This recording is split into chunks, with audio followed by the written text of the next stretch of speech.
Welcome to. I just hit the wrong button. I hate it when that happens. That's live events, and we're live here on the Making Events Awesome live stream. Hey, today I want to talk about the three most powerful people at your event. This is, of course, aside from your good self, because you are a power person. Hey, just so you know, my name is Warwick Merry, CSP CVP. I am a triple certified event host and producer, and I'm here today to talk to you about the three powerful people at the event. It's really interesting. At many of the events that I've been to, everyone's having conversations about who I need to speak to make this happen, what's going on. There are actually three people for any event who hold the power.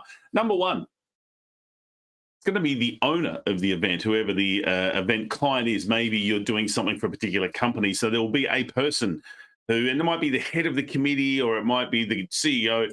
But they're the person, and their power is more influential at the start of the event, in the planning phase, during the selection process. By the way, before I talk too much about the power people, you're going to want to know, why should I care? Because that's an important point. So what do you care? Well, these are the people who make things happen. If you need to get something done or you need to have influence on an organization, the question's always, who do I speak to? Who are the key people I need to speak to?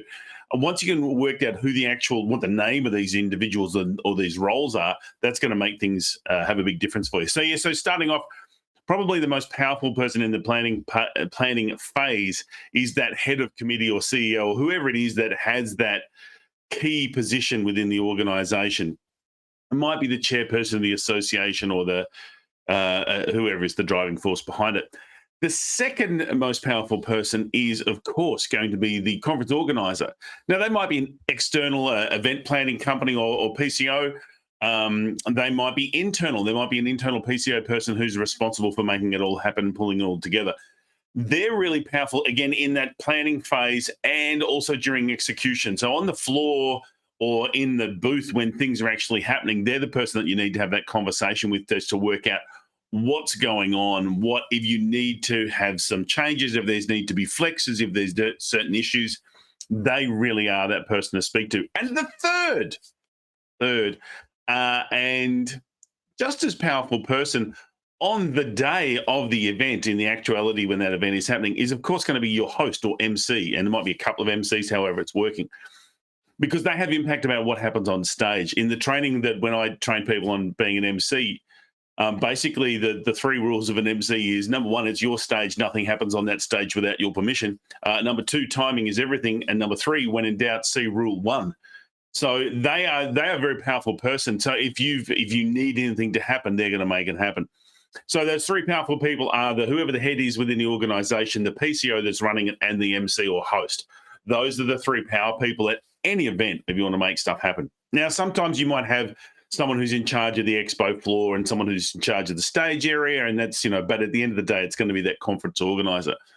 So how do you use that power? If you have one of those roles, sometimes you have to be, what's the term? I think it's a benevolent dictator.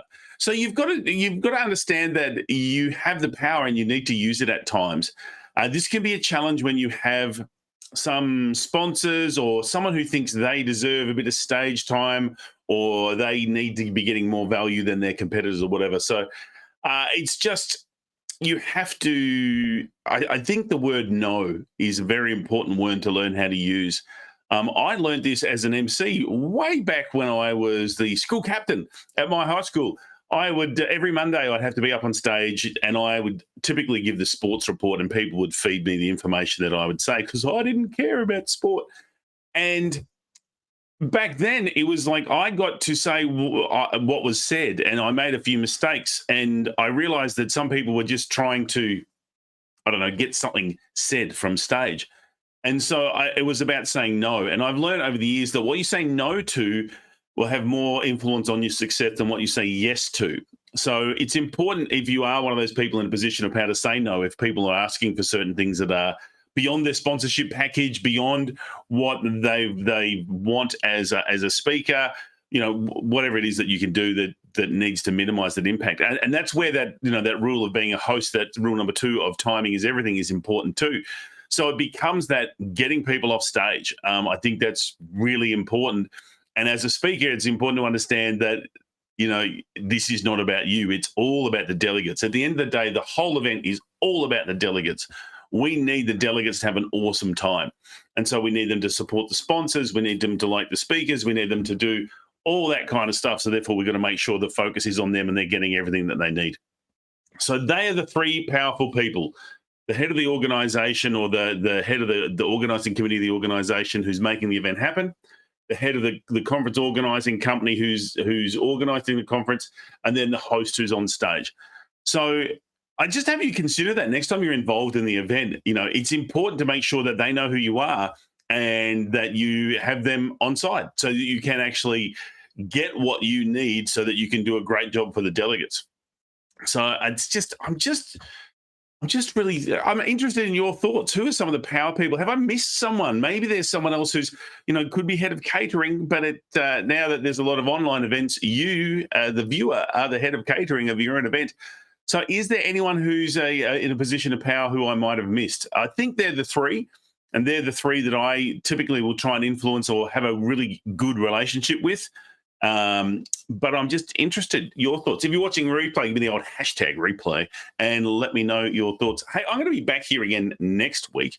Oh, by the way, I've put a thing out recently, just talking about the future of speaking.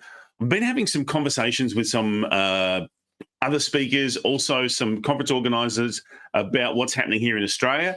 There has been a big flip to online over the last this February, March, even April.